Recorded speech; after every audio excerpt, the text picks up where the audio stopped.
Okay, great. Okay. Hello, everyone. Welcome to today's book launch event. Good evening to friends based in Taiwan and good morning to participants based in North America. Because we are connecting different time zones, so we choose a very awkward times that is not convenient to everyone involved here.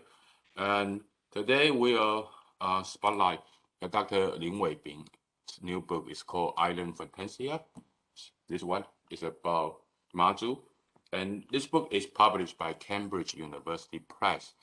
It is the first book published under the newly established Taiwan Study series. So we are actually witnessing a history-making moment. And I am Ming-sho. I'm the director of the Research Institute for the Humanities and Social Science in Taiwan. We are an entity under Taiwan's Ministry of Science and Technology and currently housed in National Taiwan University. And Dr. Lin Wei-ping is among our executive board members. And let me say a few things about our research institute. Our primary tasks are providing grants, subsidy, and service to Taiwan-based scholars. And in the past, we rarely held international events like this one. However, we are working to build more international connection in an effort to promote Taiwan study. So today's event is kind of experimental, and we'll see whether we are going to venture further in these directions. And today we have 4 distinguished speakers with us. The first one is the author of the book, Dr. Lin Wei-ping, who is currently the head of the Department of Anthropology in National Taiwan University. Her research interests include religion, healing, and material cultures in Taiwan. Then we have three speakers with us. The first one is Dr. Robert Weller, who is an anthropologist in Boston University. Professor Weller's research focus on religion and other many issues, both in Taiwan and China. He is a well-established Taiwan expert. And our next speaker is Professor Michael Szonyi, the director of Fairbanks Center for Chinese Studies at Harvard. Professor Szonyi is a historian, and previously he published a book on Jinmen to understand how Cold War has shaped this tiny island. So it would be a very nice comparison to Dr. Lin Wei-ping's work that we are going to share today. And lastly, we have Professor Erik Mueggler with us. Dr. Mueggler is an anthropologist at University of Michigan. He studied religious practice in southwestern China, another border zone of China proper. And I think it's going to provide a very interesting contrast with Mazu that we are going to see today, which is also on the other side of the border of China. And let me explain our arrangement today a little bit. Each of our 4 speakers will have 15 minutes for presentation and comments. And then we'll went back to Dr. Lin Wei-ping for first round response. And then we'll proceed to Q&A section. However, for today's event, we have more than 200 registered participants coming all over from the different parts of the world. So I'm sorry that we choose a format that is not very interactive. So the audience here today cannot allow to speak, just in order to keep the event smoothly flowing. The audience cannot speak from their end. So if friends here have any question, please feel free to type in your concern in the right-hand bottom column. There's a Q&A section. So when we after Dr. Lin Wei-ping finish her first round response, I will read the questions in the hope that our speakers will respond to your concern. So without further ado, let us welcome Dr. Lin Wei-ping. Over to you, Wei-ping. Okay, I will share my file first. Right. Okay, thank you, Professor He, for inviting me to this book release talk. I also want to thank all of you who joined us today for taking the time to attend this conference. My name is Wei-ping Lin, and I'm a professor of anthropology at National Taiwan University.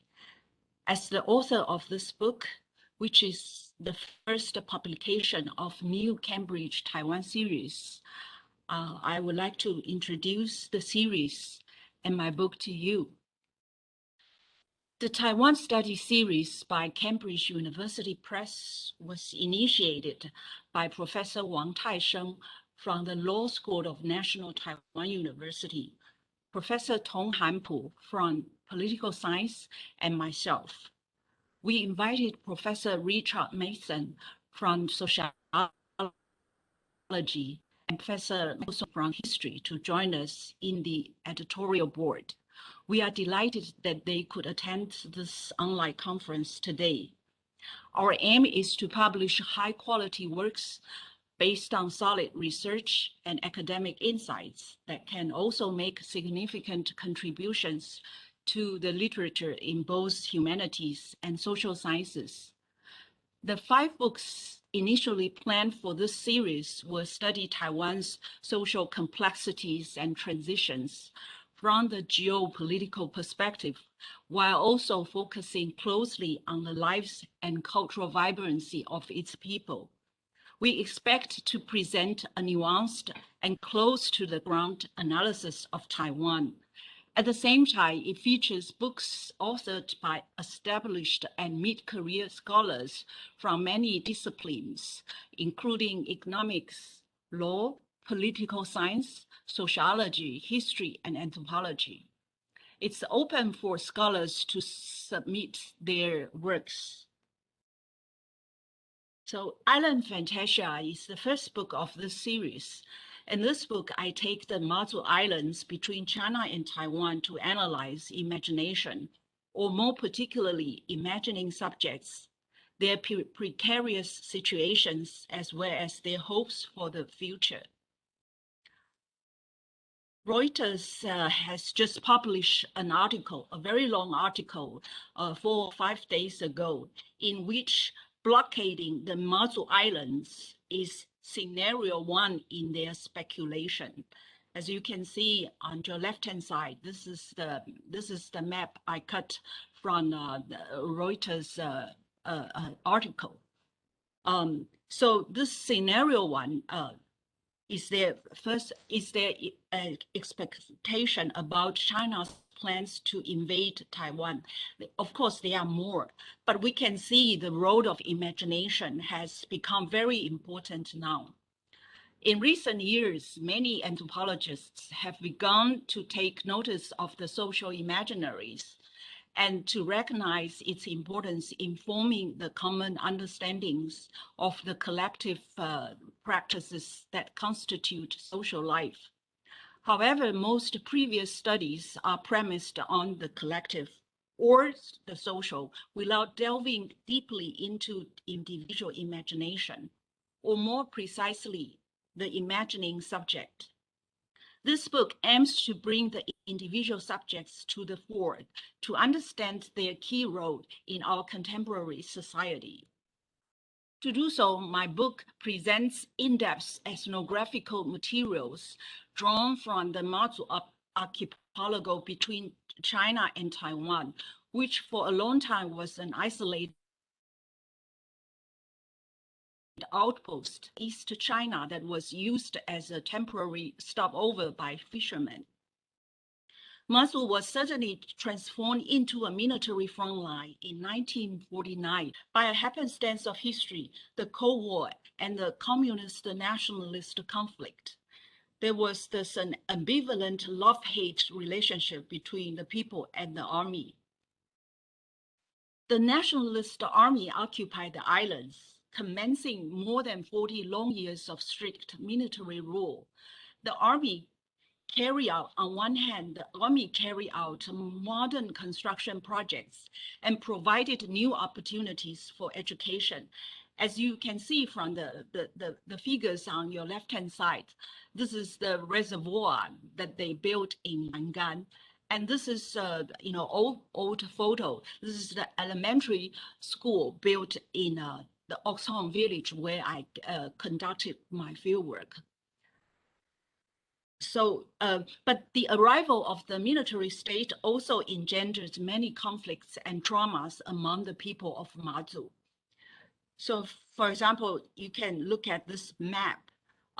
This is the Nangan Island, the major island among the Mazu archipelago. So they are you look at the number, they are around 95 military bases or checkpoints surrounding the island. So, and also it's very difficult to leave the island. It takes a long time to apply for documents, around 1 month to apply for the documents. So the island at that time was like a living prison.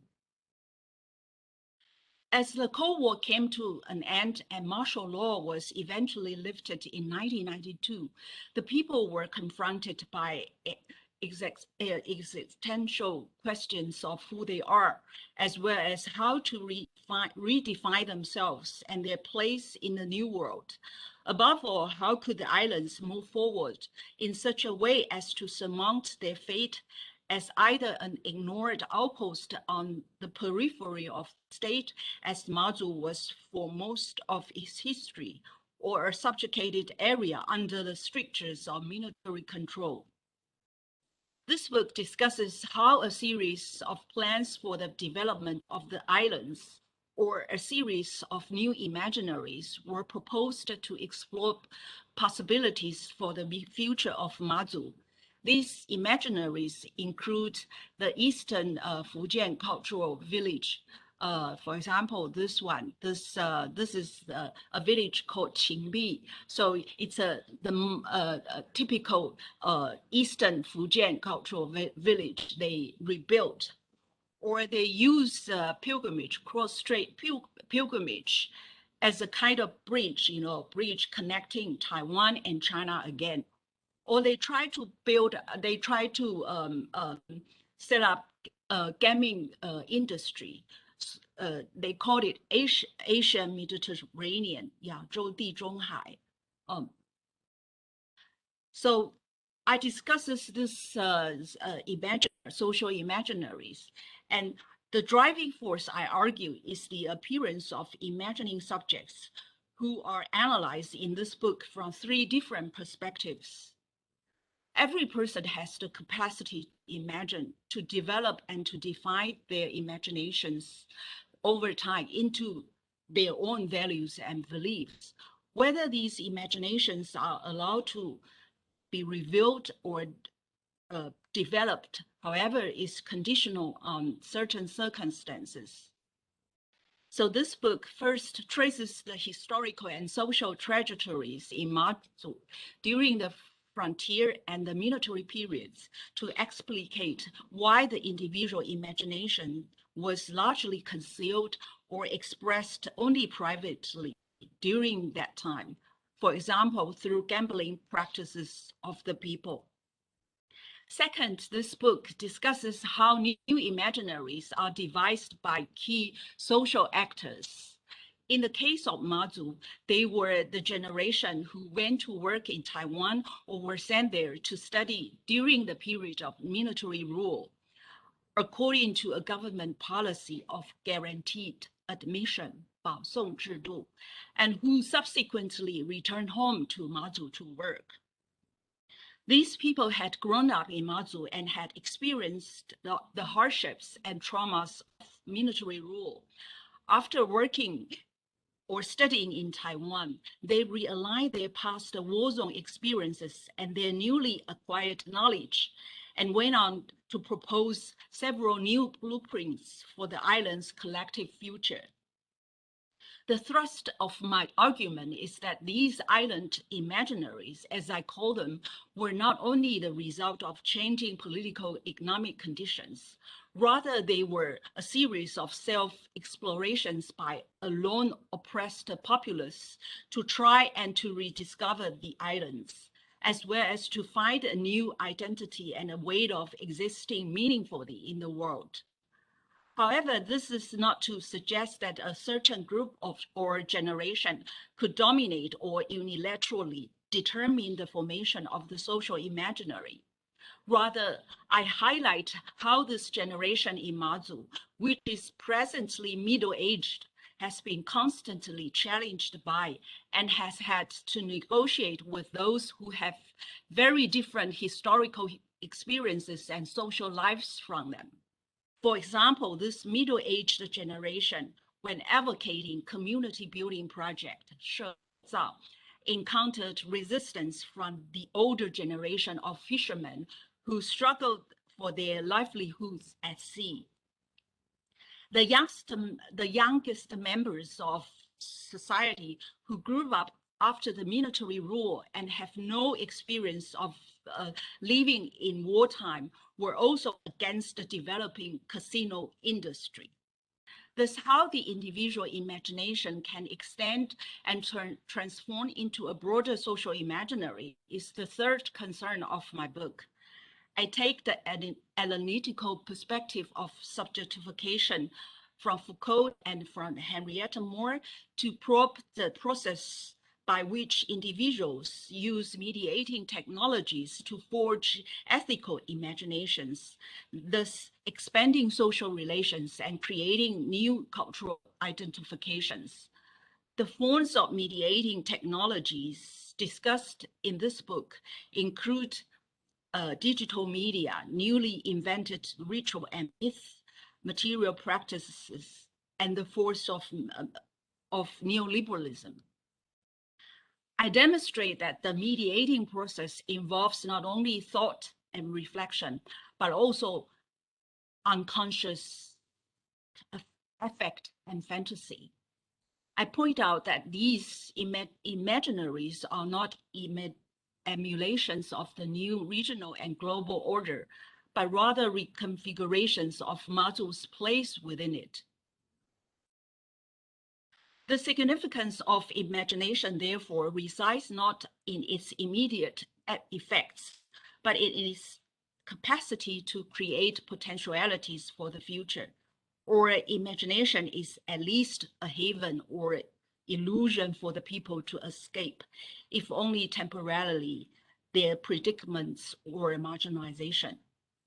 In unpacking these issues, I draw from many important scholars, Benedict Anderson, Arjun Appadurai, Charles Taylor, Michel Foucault, and Henrietta Moore. I was undoubtedly very inspired by Erik Mueggler's work on imagination in southwestern China, Michael Szonyi's research on Jimen, and Robert Weller's many works on cross-strait comparisons. While my book is concerned with the Mazu Islands, I hope that my substantive focus on imagining subjects, their in-betweenness and rootlessness can echo our own precarious state of living in the contemporary world, while their curiosity in exploring and resourcefulness in forging new paths and futures brings us hope. With that of my summary, let me stop here now and we can continue comments and questions. Okay. Thank you. Thank you, Dr. Lin Wei-ping. So we'll invite our discussant. The first one will be Dr. Weller. Rob, is over to you. Thank you, Ming-sho. And thank you, Wei-ping, for having me, and thank you for writing the book. I thought I would start just with a word about the series rather than the book.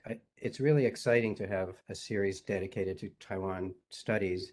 It's not the only one, but I think it's going to be significantly different from other existing ones, at least in the sense that it's really looking toward monographs rather than edited works. And it's Cambridge Press, so I think it's a really important place for us to have a new series. I know how much work you, Wei-ping, and others have put into it, and I'm just really happy finally to see volume 1 of what I hope will be many, many, many, many volumes. So let me turn to the book. I wanted to do my own fantasy of Fantasias. That is the title of the book. Although in the actual text, I think that word isn't used nearly as much as imagination or other ways of talking about the same idea. But a fantasia in music, in classical music, is a work where the composer felt that she could abandon most of the standard conventions of how you're supposed to write and just do something innovative, maybe improvisational from a certain point of view, that is unlike, say, the sonata form that was so dominant in 18th and 19th century classical music. If you called it a fantasia, it meant you weren't being held to those kinds of conventions. You got to be creative. So Fantasia is actually really well chosen for the problem that you have here. Partly, well, I mean, in an obvious sense, it's structure and agency. It's the rules and the ways of innovating in spite of the rules. That is, it's an ancient problem for us in anthropology and in the social sciences.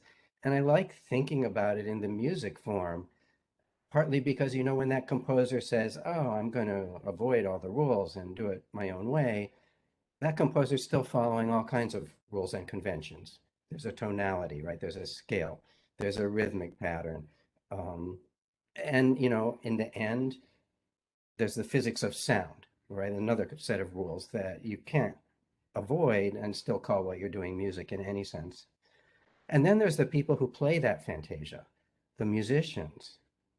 And we think of that, unless you're a musician yourself, I think we tend to think of that as totally rule bound. The composer says, play it loud, you play it loud. Just play it soft, you play it soft. It says, play an F sharp, you play an F sharp. Play it fast, play it slow, whatever they say you have to do. But if you're a musician, that's not how you think of what you're doing, right? You think what you're doing is really creative, really artistic, different from anybody else's realization of those same notes on the page. That is the structure and the agency, if we want to call it that, the rules and the innovations, they're completely tied to each other, even in that kind of music.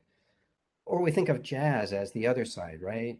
That it's my solo, me, the individual. I get to innovate, I get to do whatever I want. But as any jazz musician will tell you, you don't get to do whatever you want. You still have to follow the rules, that is, the harmonic progression of whatever song it is that you're improvising on. So we have this all the time, and we certainly have it in our field. We have a sort of, on the one hand, Durkheim, muscle-bound culture that just makes us do whatever it wants us to do. And on the other hand, some sort of economics, rational, choicey, total autonomous individual doing whatever they calculate is in their best interests. And then, of course, because it's an age-old problem, for ages, we've had people telling us that they've resolved the problem, right? Including some of the most important figures in our field.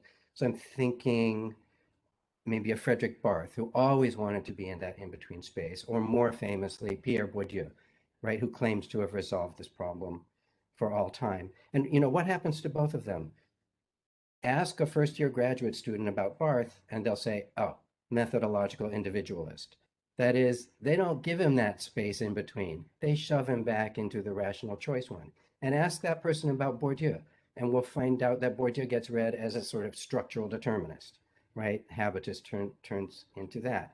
That is, some of our greatest minds have attempted to resolve this problem and given us their solutions to the problem, and they still end up back in those same boxes. And so now we have Lin Wei-ping, so brave, taking on this issue, right? This Fantasia issue in a place dominated by a particularly thorough kind of martial law.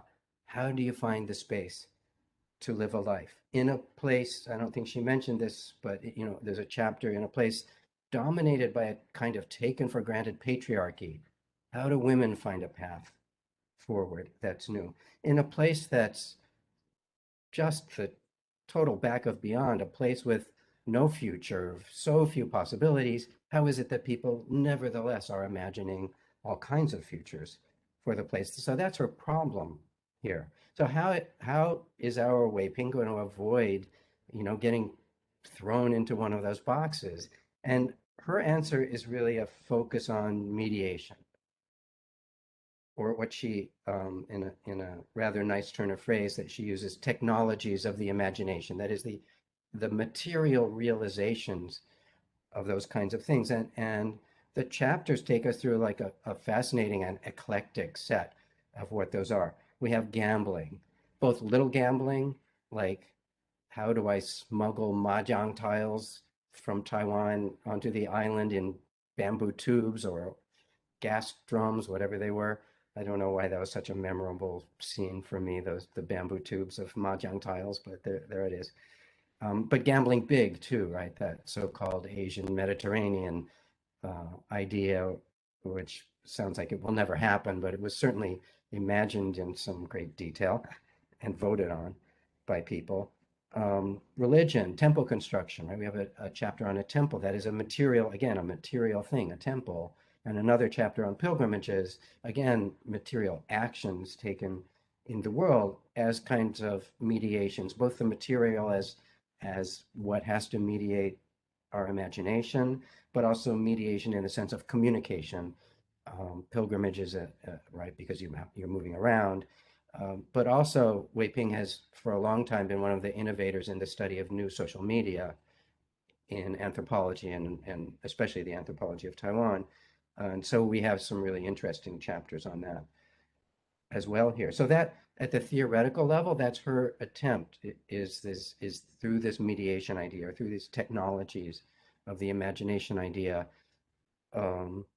Is she going to get thrown into one of those boxes? I don't know. We'll see what posterity does to her. But for me, I'm not willing to throw her into one of those boxes, and it's not completely because of the mediation idea. That is, it's very tough to come up with a theoretical solution that is really going to make people happy to this. It's probably one of those things where the problem is more with the question itself than the kinds of answers that we give to it.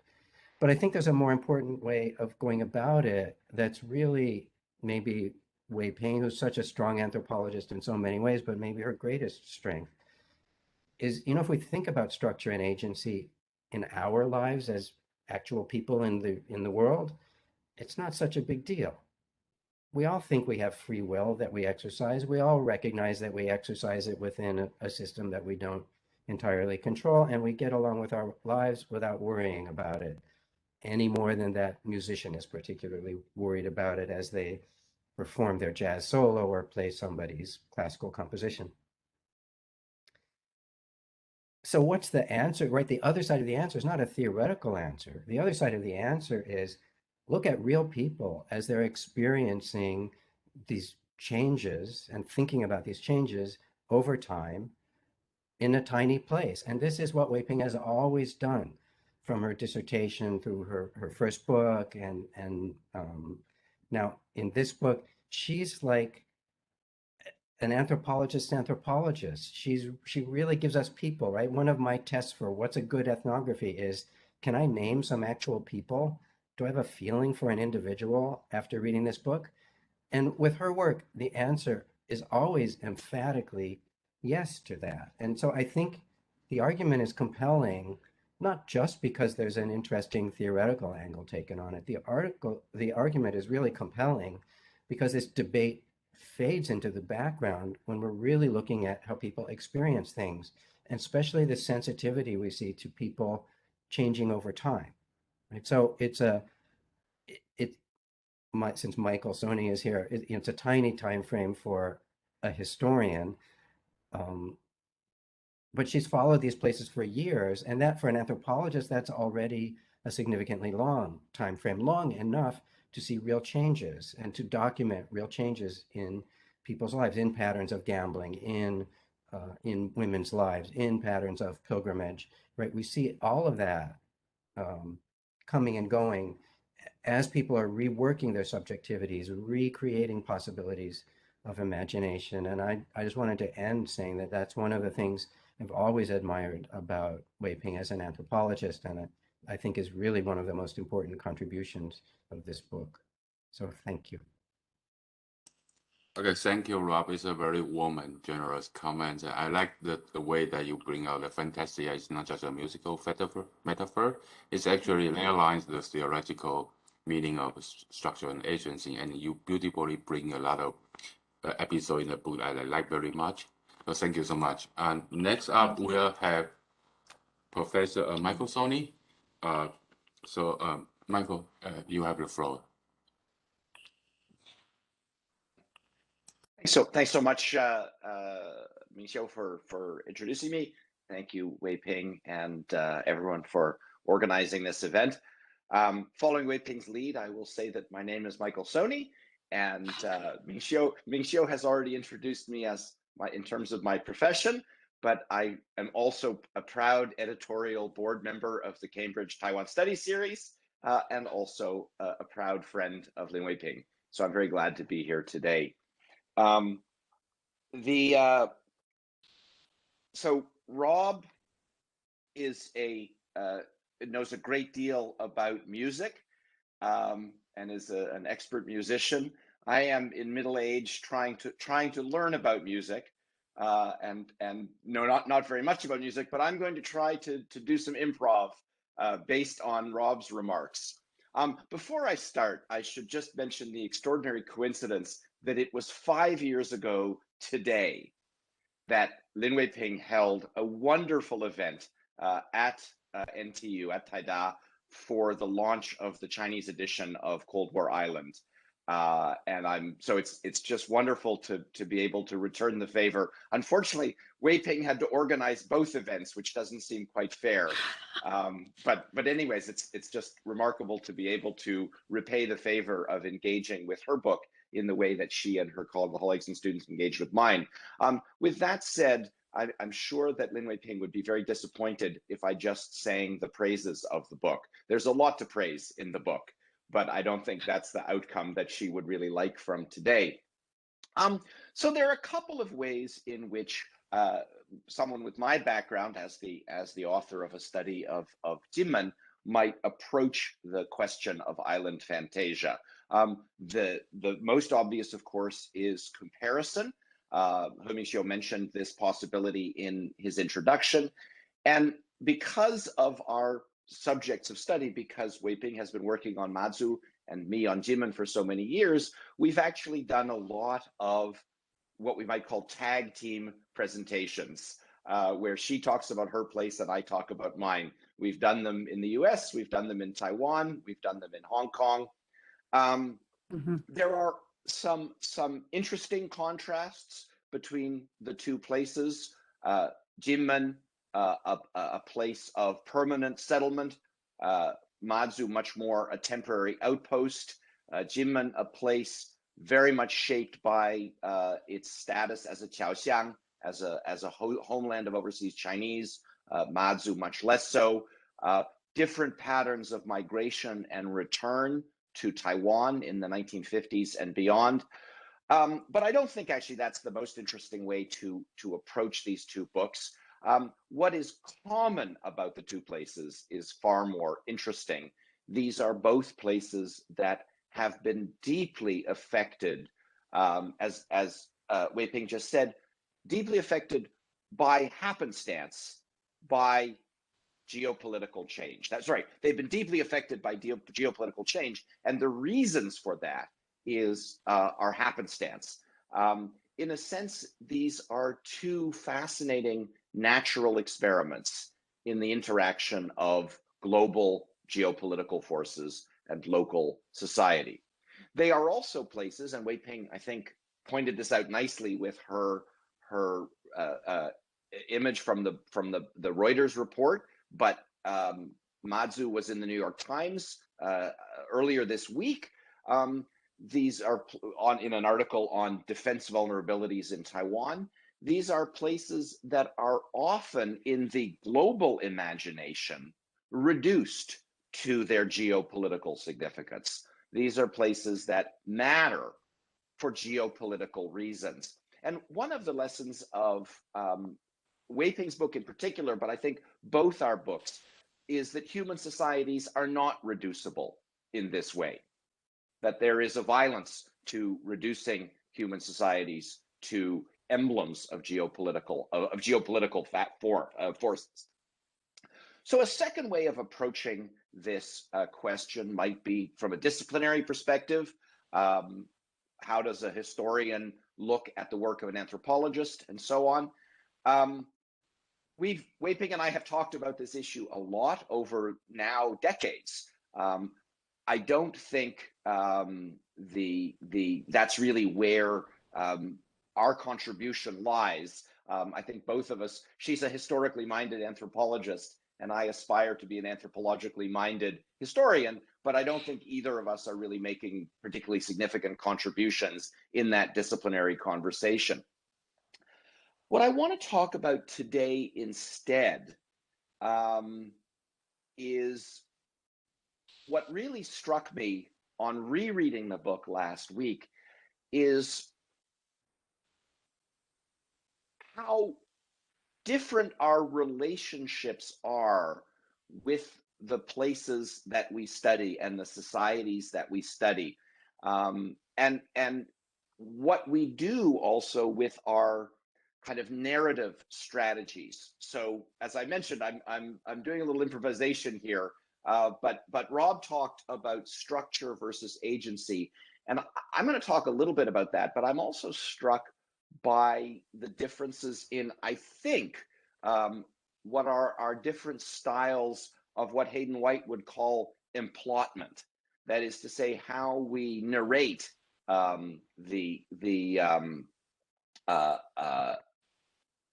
we narrate these places and the people who live in them. This is related to the disciplinary question, but I think distinctive from it. Wei-ping's book is much more interested in lived worlds, a term that appears quite often in the book. I am much more interested in historical narratives. I'm more interested in stories. Wei-ping is more interested in imaginaries. And as I was reading the book, I was really struck that I don't think this is necessarily explicable simply in terms of the theoretical questions we bring to the material. That is to say, this is not simply, well, this is not an intellectual move entirely. I think it may actually be a personality. It may relate to our different personalities or to our characters. One of us, and I'll explain who is who in a moment, but one of us more optimistic, the other more pessimistic. One of us, to use a different turn of phrase, more cynical, and the other perhaps more naive. And I think that this kind of attitude that we bring to the places and people we study informs our approach to the question of structure and agency that Rob just focused on. So we both look at efforts at local development. The book is very clear on the challenges of, I mean, Rob just talked about Mazu as a place of no possibility, or of apparent no possibility, and Jimin certainly looks the same way. We both look at efforts at local revitalization and local development. And Wei-ping looks at this issue and responds in a very positive way, speaking about the self-realization. This is very early in the introduction, the self-realization of imagining subject and persistent collective efforts to remain in presence, that is, to exist. And what does she conclude? This situation gives the imagination, and I'm quoting here again from her, an unprecedented chance to develop. I, on the other hand, was much more focused on outcomes, and I ended up siding with Rob, really, in seeing one of the tragedies of contemporary Jimin as being a place of no possibility. Wei-ping, I don't know if you will remember, but I had, when Wei-ping and Luo Shijie from Taida and Li Renyuan from Academia Sinica and I traveled to Mazu in 2017, and there was a day where I basically went silent, and everyone was very concerned that maybe I'd got some bad news from home, or there was something going on. But in retrospect, I realized that I had just suddenly become overwhelmed by the consequences of this feeling of, there's almost a fatalistic feeling that these were places of no possibility. Whereas Wei-ping said, no, let's go talk to some more people trying to create new possibilities. And so I am sort of coming back to the question that maybe these are changes in personality. You know, I looked at they tried to build a casino in Jinmen. They tried to build, they tried to revitalize the tourism business. And I was struck how these projects failed because of changing political and economic dynamics. Wei-ping was interested in how imaginative capacity, both individual and social, can divert and deflect the forces of the state. The most recent edition of Positions, which is a very important journal in my field, is a special issue on left history of the PRC. And it opens with a very interesting introductory essay that begins with the statement, left history is good history. And I can't summarize the richness of this introduction or the articles, but one of the ways in which the author defines left history is its attention to emancipatory ideologies. And reading that in juxtaposition with rereading Island Fantasia, I was very struck that maybe I'm a rightist, which certainly I never would have imagined. But that's one of the ways in which Lin Wei-ping is forcing me to confront really big questions. Probably not the big questions that she intended, but these are the questions that the book raises for me. So I thought I would raise them at this forum. One of the consequences of a third sort of overwhelming frame. One of the consequences of our different approaches is that we stand in a very different relationship to local activists. For me, local activists were primarily collaborators who were very helpful in providing new sources. So I worked with, or the best example is that local DPP members were very, very helpful in providing access to archives on the White Terror in Jinmen. But for Wei-ping, the struggles of these activists themselves are her sources. So that for me, the struggles of the activists provide resources that help me tell the story I want to tell. For Wei-ping, it is those struggles themselves that are the story.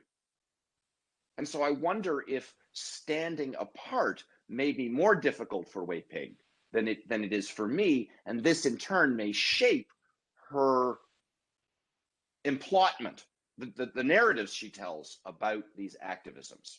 So to conclude, one of the great, as I said, I could have spent 15 minutes singing the praises of the book. It's a wonderful book, but for me, one of the really mind-changing consequences of reading the book, or rereading the book, I should say, is that it's led me to rethink my own views about my own work in two ways, in particular, that come out of what I've said here. First, the degree to which our interpretive frame truly is personal. I'm working here towards an argument that says that the different readings we have of these two places actually emerges from our personalities. And the second issue, and this comes out of my comments about activism, it raises some questions for me about my ethical responsibilities as a historian. So I want to end with two quick anecdotes. Maybe I only have time for one. Well, no, I'll tell the first anecdote very quickly, which is that it's already having an impact, because I agreed to speak on Jinmen. I don't do new research on Jinmen. I don't speak, so I don't really generally agree to speak about Jimin anymore, but I agreed to give a paper in Helsinki in a couple of weeks. And there is a local politician, Li Wen in Mazu, a DPP candidate who I've connected with on social media and who I am really I'm learning so much from him and from the work he's doing. This is not an approach that I would have used a decade ago. But the main anecdote that I want to tell, it's not really related to Wei-ping's book. It's just, I want to just tell this story. So the former county commissioner, Yang Sui-sheng, he's a public figure, so he's named in the book rather than given a pseudonym. Yang Sui-sheng, the former county commissioner of Mazu, appears in chapter 8, is a central figure in chapter 10. This is the county commissioner who tried to promote the casino. A fascinating man, as Wei-ping writes of him. He's a doctor by training. His medical training gave him a love of scientific ideas and values. At the same time, his attachment to his hometown is also strongly emotional. He was kind enough to accompany us on the trip we took in 2017 to Mazu for several days, was incredibly generous with his time. One day we were sitting at lunch and we were talking about the emergence of new deities, as this is not so much a focus in Wei-ping's book, but it's a focus in mine. And of course, I rely a lot on what I learned from Rob in talking about new deities that have appeared in Jimin and Mazu in the 1950s. And there's a deity who appeared in Mazu, who manifests himself in Mazu in I think the late 1950s, and currently communicates and gives advice and help to local people through a medium. And Dr. Yang, learning of my interest in these deities, said, "Oh well, I know of such a case in Mazu. Why don't we call him up and see if he's free?" And so he got on his cell phone and called the medium and inquired about when it might be convenient for us to come and have a conversation with the deity and with the medium. And I mention this because it's probably the most striking memory I have of the whole experience on Mazu is us communicating via cell phone and via the mediation of a medical doctor and politician with a spirit. It's an expression of the ways in which the traditional and the modern intertwine on Taiwan with no apparent contradiction. We no longer need to stress that Taiwanese society today is not a window into traditional China, but it's a fascinating expression of the manifold forms that modernity can take. Jimin and Mazu, I think, are distinctive expressions of that. In any case, I am very grateful to Wei-ping for taking me to Mazu, for introducing me to Dr. Yang, for our conversations that now span decades, for her friendship, and for this book. Thank you. Thank you. Thank you, Michael. Thank you, Michael, for a very interesting episode at the end.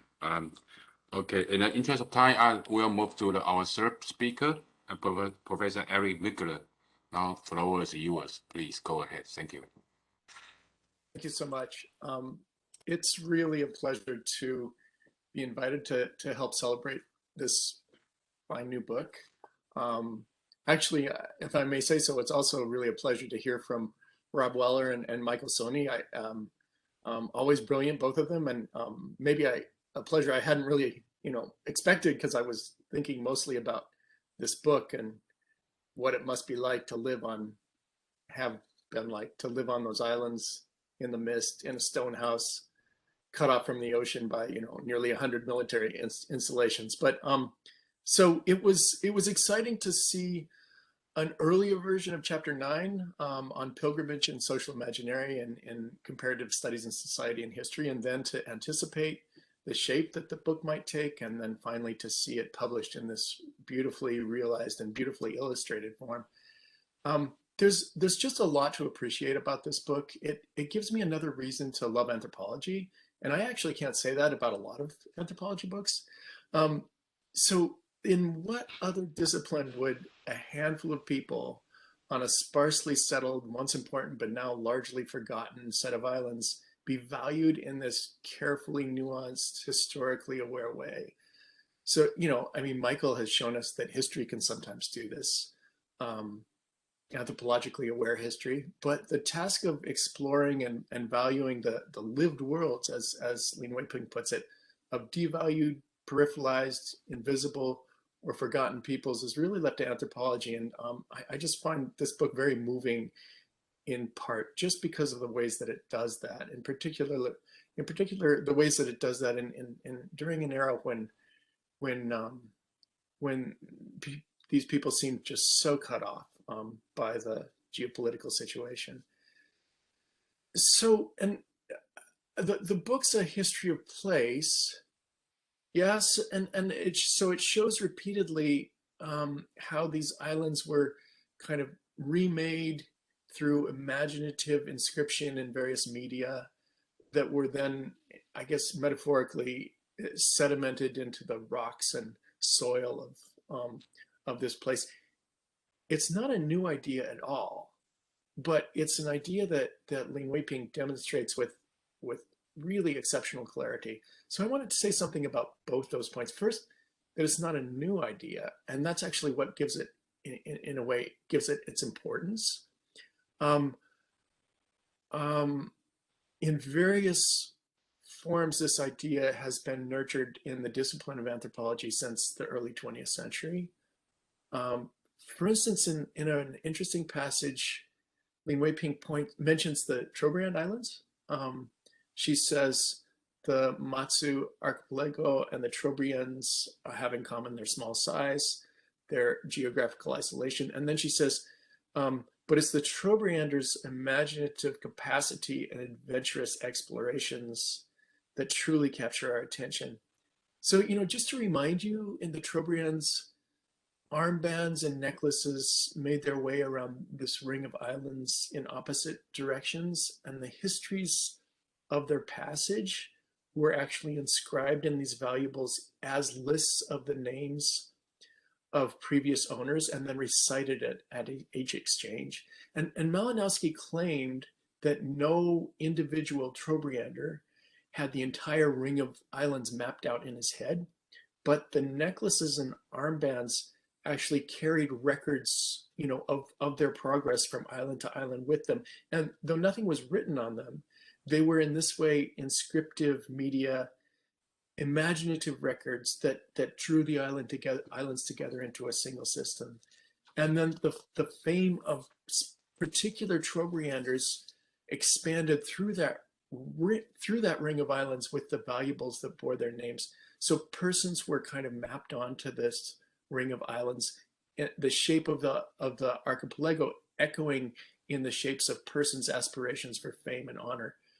And I really see that Lin Wei-ping is showing something similar, and actually something quite different too, but something similar happening in each chapter of this book. So the difference is that she shows how these kinds of imaginative inscriptions are extraordinarily flexible, how they transform from period to period or from generation to generation.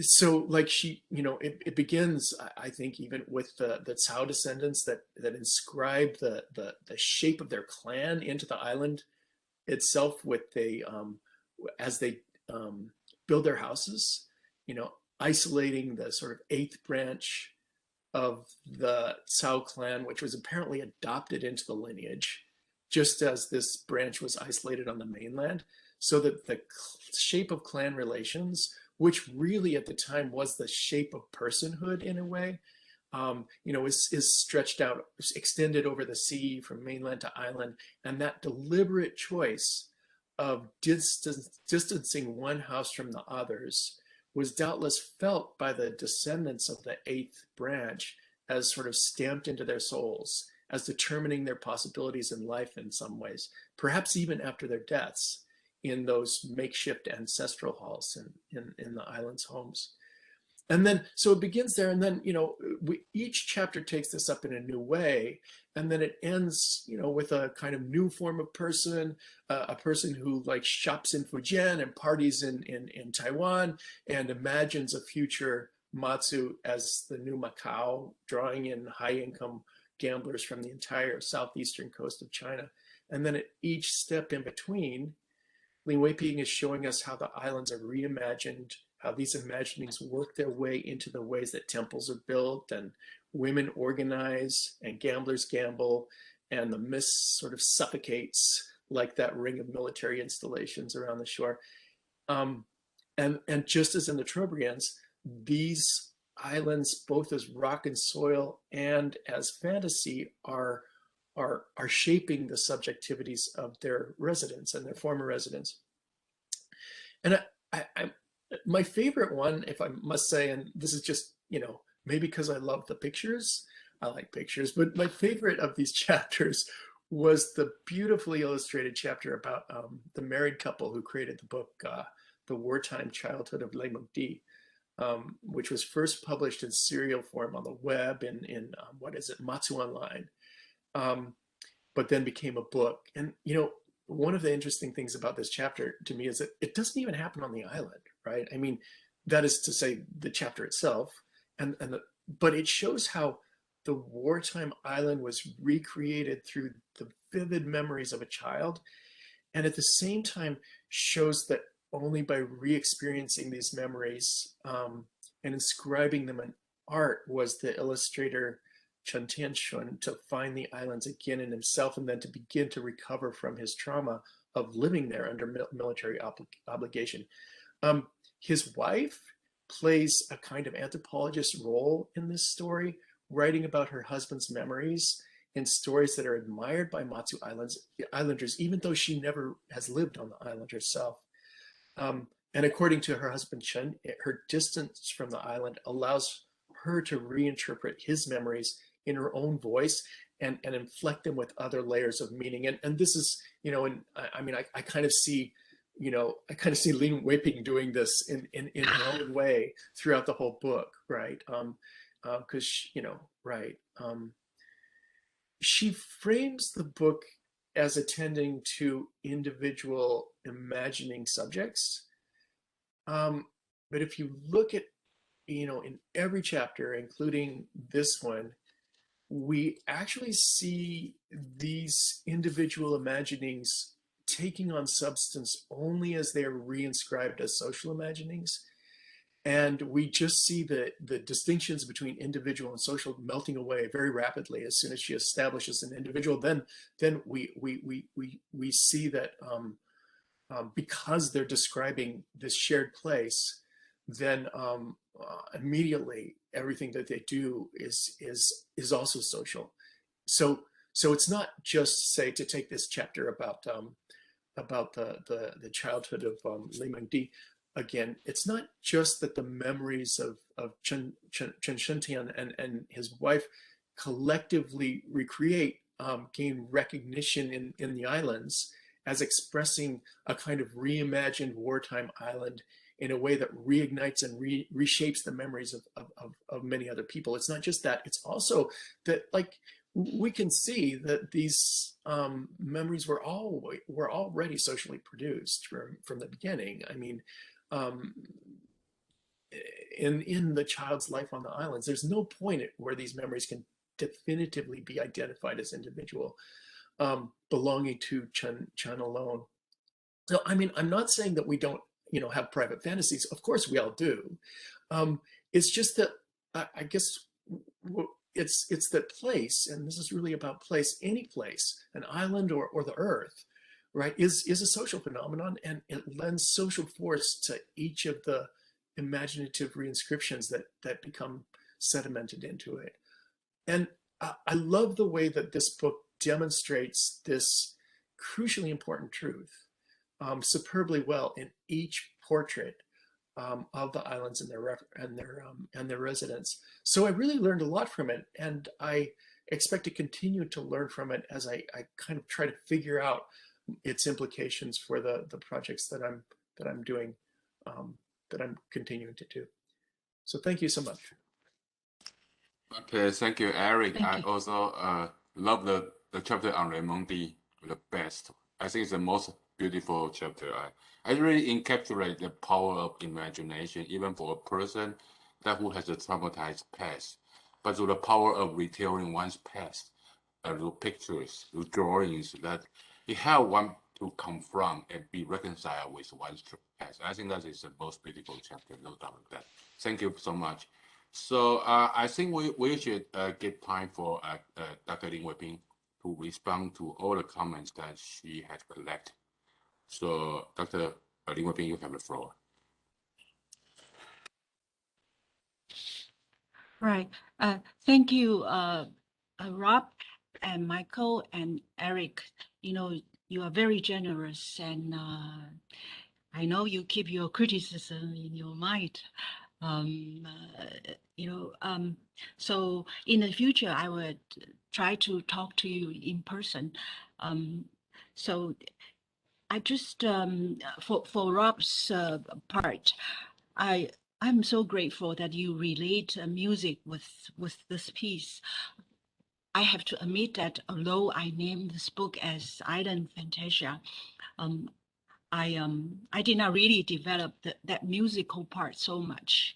I actually got this idea in BSO when I was listening a piece there, So during my writing process, during the year when I spent the time in Boston or in Cambridge, I participated in a concert, and then I heard a piece, maybe Chopin's or something. So I feel, that suits with my case, these how these people dream about their futures. That's how I got the name, I got the title. So and the four, the Fantasia of the futures, the part 3, I think each of the dream, or each of the either village construction or pilgrimage, I think that it's a kind of Fantasia I'm talking about. So it's great that you remind me. I know that you are very concerned with music recently. All your papers are very related to music. So I understand what you mean, and I would, thank you for relating these two. I wonder whether my work will be dumped soon. I don't know, but I like to talk about this with, when I reply Michael Szonyi's work. Okay, because Michael asked me a lot of questions, and I have a lot to discuss, to debate with him. Okay, when I was writing the book, this book, Michael's book, Michael's Cold War Island, always appears on my desk, because I want to write something different from him. That's my goal. That's my aim.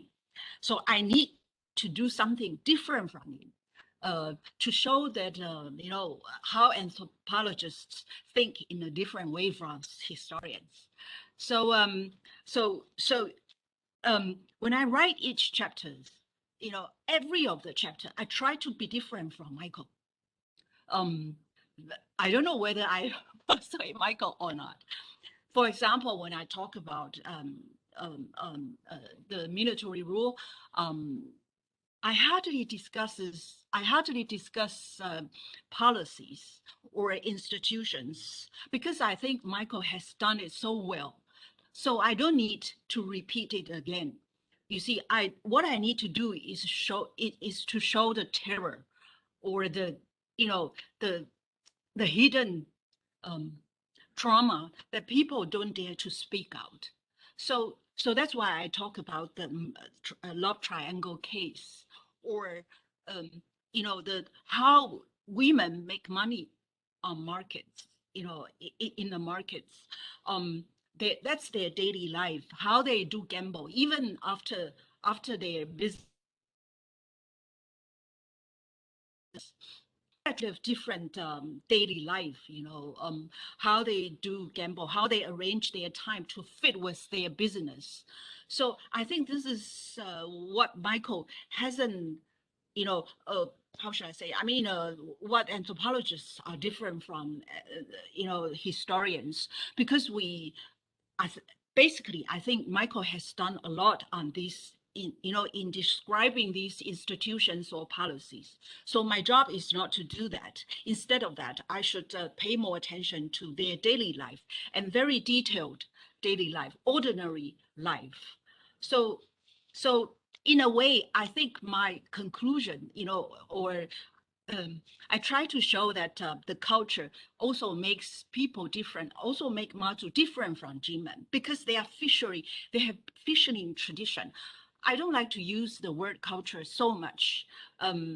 Actually, I avoid using it in the book. I sometimes talk about fishing activities or something, because I don't want to give people a certain kind of sort of those very fundamental concept of culture. But I don't deny that the people, they are so different. I mean, these Mazu people are so different from Jinmen because of their fishing tradition. This influences how they accepted casino. You see, these Asian people say that we are used to gamble. So why not? There's no contradictory for us to accept casino. Whereas in Jinmen, it's totally impossible. The capitalist told me that. He said that Jinmen people rejected casino because of Confucianism, and also because they are very rich. They don't need that anymore, So Mazu people say, oh, that's our tradition, we are used to gamble. Why not just accept it? So I think it's not just personal differences between us, I think, our emphasis are quite different. I try to show that even they face difficult geopolitical situations, no possibility, no hope, no future. Everybody will say so. Yeah, I remember you said that you are so disappointed. When we traveled together in that journey, I remember that moment. You came back and showed me the disappointment of traveling in Mazu and say, oh, this is an island of no hope. But this is exactly how I started, because I want to show for people how they how they create their future with this hopeless situation, with this almost, and again, I think it, I think it also mirrors what Taiwan is now, we face China, and then where's the future, and how we should be innovative, in creating, bringing the world in, so then we have a chance. So this is in a way what I want to show, not just determined by history. And then at the end, you also mentioned that the people you interview are sort of DPP, right? Democratic People's Party, and they are more resourceful, or they are, but in Mazu, I think most people, almost all the people, I mean, or I should say, they are less resourceful as Jinmen people, because you see in Mazu, there's no jet plane. If I travel to Xiamen, I would take an aircraft and land in Jinmen, and then reach, take a ship and reach, take a ferry and reach Jinmen. But no one now wants to stop, use Mazu as a transferring place because of propeller airplane, right? And very crowd, they can't land easily. So things are much worse in Mazu.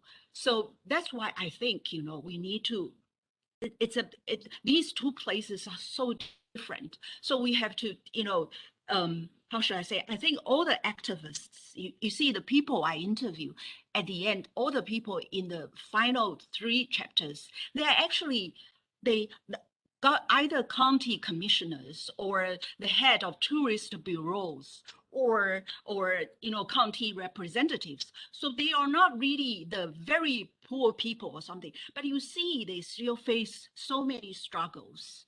So I think the situations in Mazu are so different from Jinmen. So it's not just that we interview different people. I also interviewed those very resourceful people, but they all show me no hope. They have to do something. They have to draw in this casino capitalism because the government has already deserted them. They want to put money in Jinmen. Okay, so finally, let me go to Erik's comment.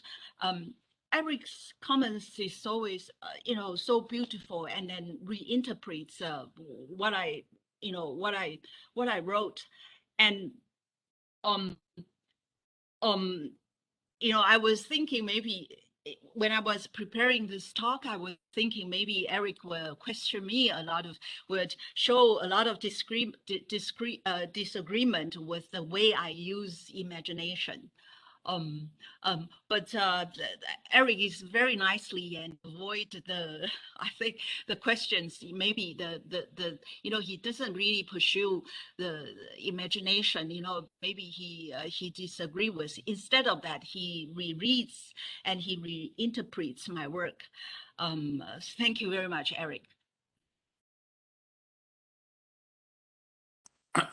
Okay, thank you, Dr. Lin Wei-ping, for the response. And in the beginning, I asked the audience to type the question in the Q&A button, column, so that we can collect some question for our speaker to respond. But so far, I don't see anything appear in that column. Maybe while we're waiting people to think about the question and comments, let me jump in with some of my observation. After I finished reading the book, I can not help but being struck by the parallel of what happened in Mazu and Taiwan.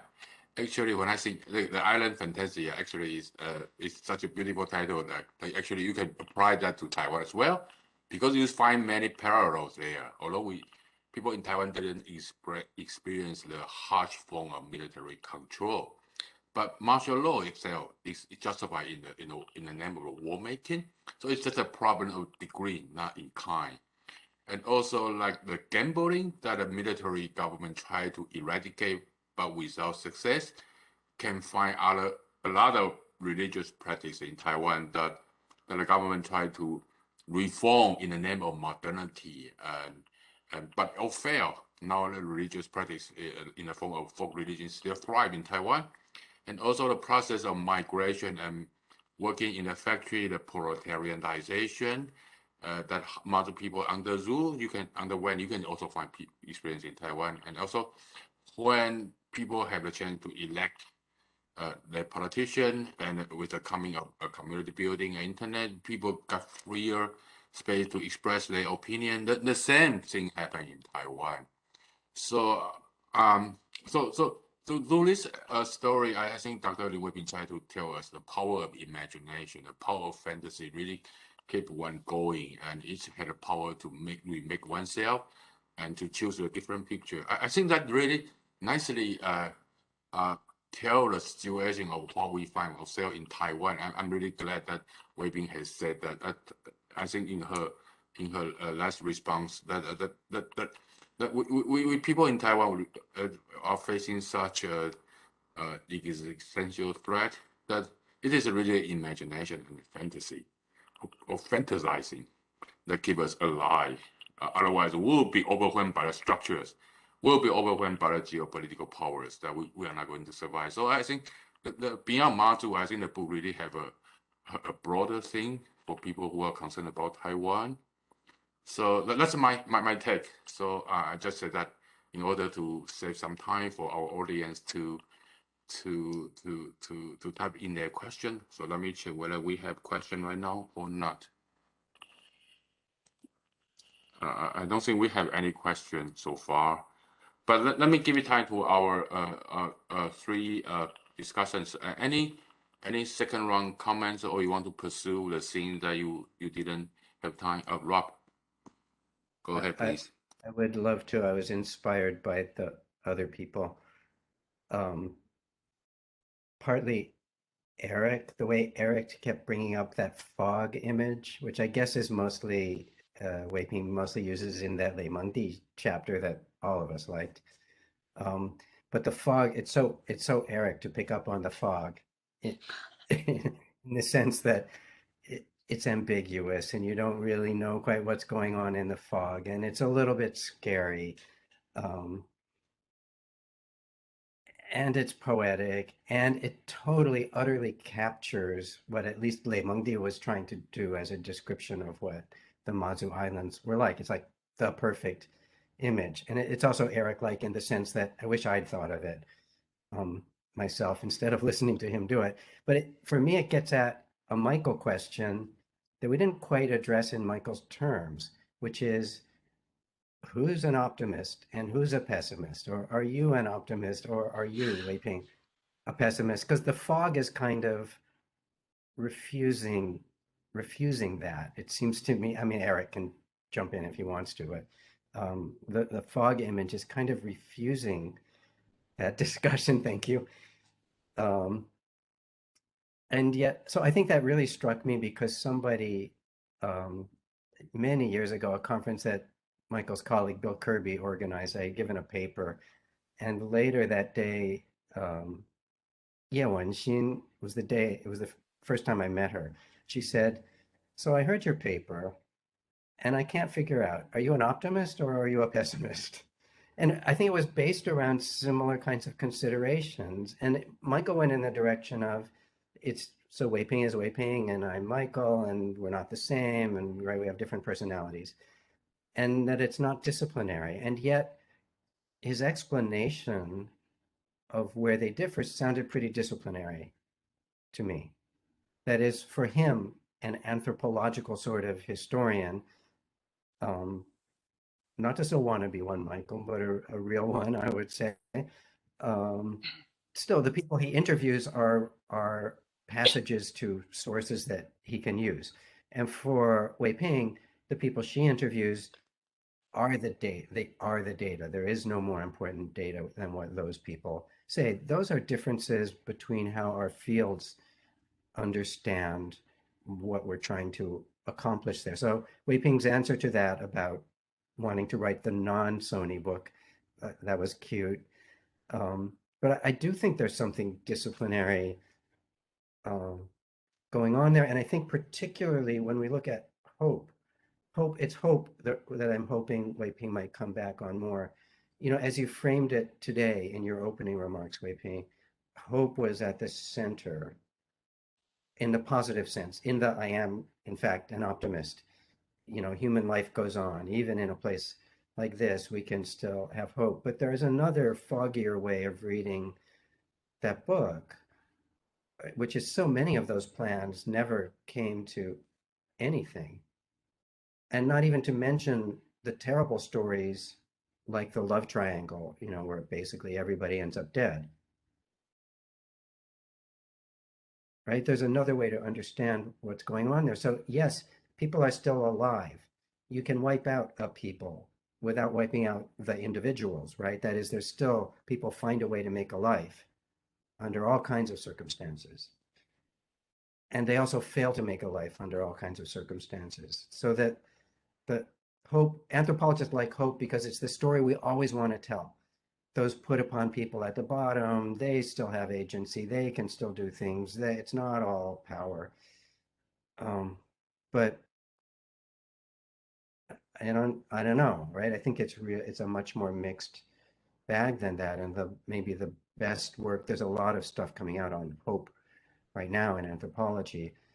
And I think the best of it really recognizes the fogginess of hope rather than just the kind of feel-good story that we all wish we could tell about our stuff. Thank you, Rob. Any of our discussants want to come in at this moment? No, or I will actually, Wei-ping, go ahead, please.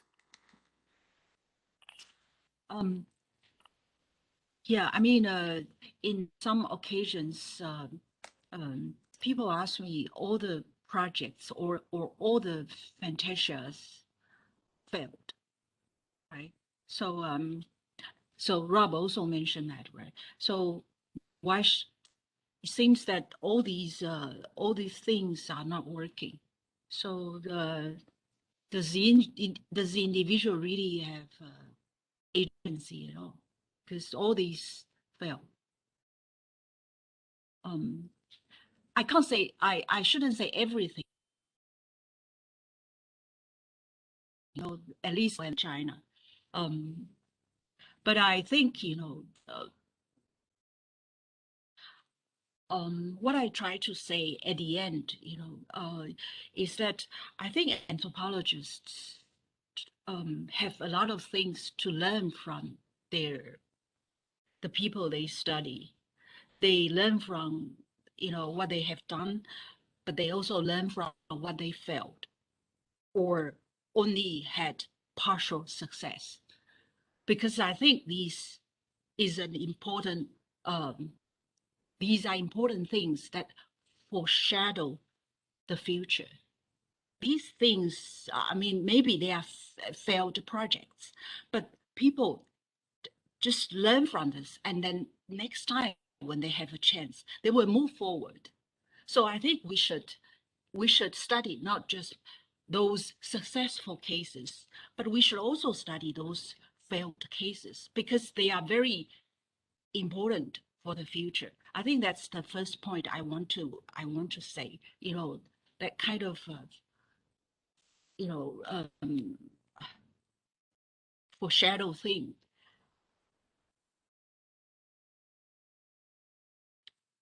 And oh,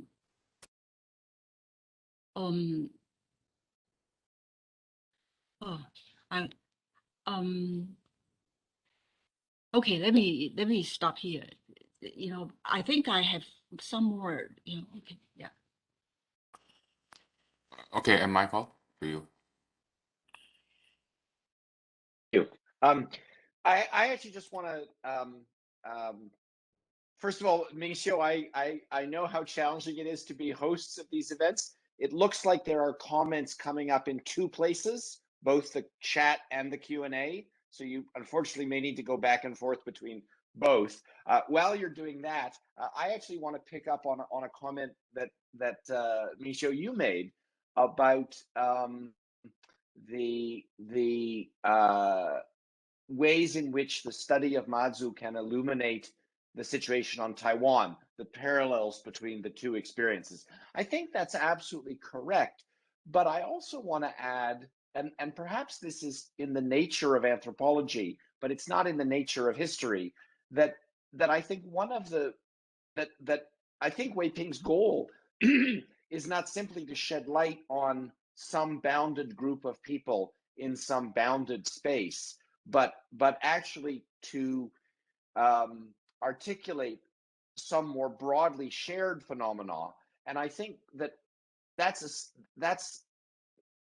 actually, I think, a really promising area for future research on Jinmen, on Mazu, on Taiwan in the contemporary world, because I go to talks every week that talk about Cambodia and the San Francisco school system and Kenya as ground zero in the rise of China story. And this is a geopolitical shift that is affecting virtually everyone, every human being. And it is a story that in which the experience of the peoples of Jinma and the people of Taiwan have particularly deep and profound experience. There are distinctive elements to that experience, but there are also widely shared elements.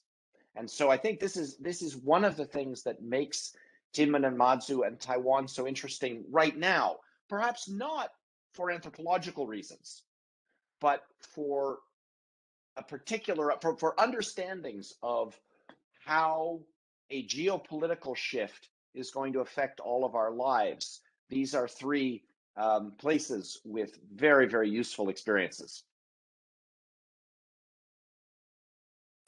Thank you. Okay, Eric, you want to add more before we move into the question from the column? Sure. Just one quick reflection on Wei-ping's last kind of comment. I mean, no, I understand that one can these projects or these fantastical projects in a way are fail, but really, I mean, I do see them in a different way. You know, they all seem to be successful efforts to really kind of comprehend these islands as a place and to make them part of people's lives as a place. It's like the islands aren't handed to you in a package like a nation, right?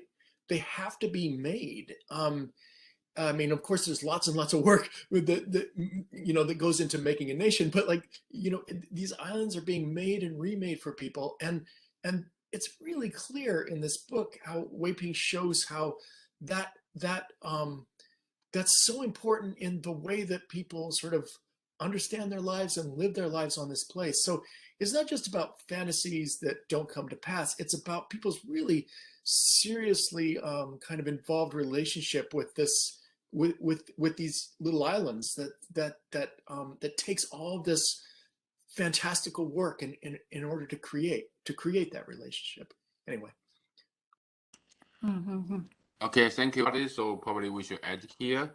So our appreciation go for Rob, Michael, and Eric for their great, insightful, and constructive comment that bring out different layers of meaning of this book. And although I want to thank Wei-ping for sharing his book and also take time to respond to the comments and questions. It's undoubtedly a great achievement with the publication of this book, and I trust it's going to be a perfect start for the newly launched Taiwan Studies series in the Cambridge University. So it's almost past 11 p.m. right now in Taiwan, so I trying to say goodbye to everyone. I'm as a moderator, I learn a lot, but I'm looking forward to meet you either in internet or in person in the near future, and I hope you're doing okay in this terrible pandemic.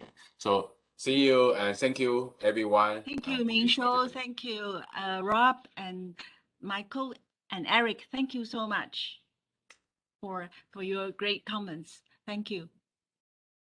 And everyone here, thank you for coming to this conference.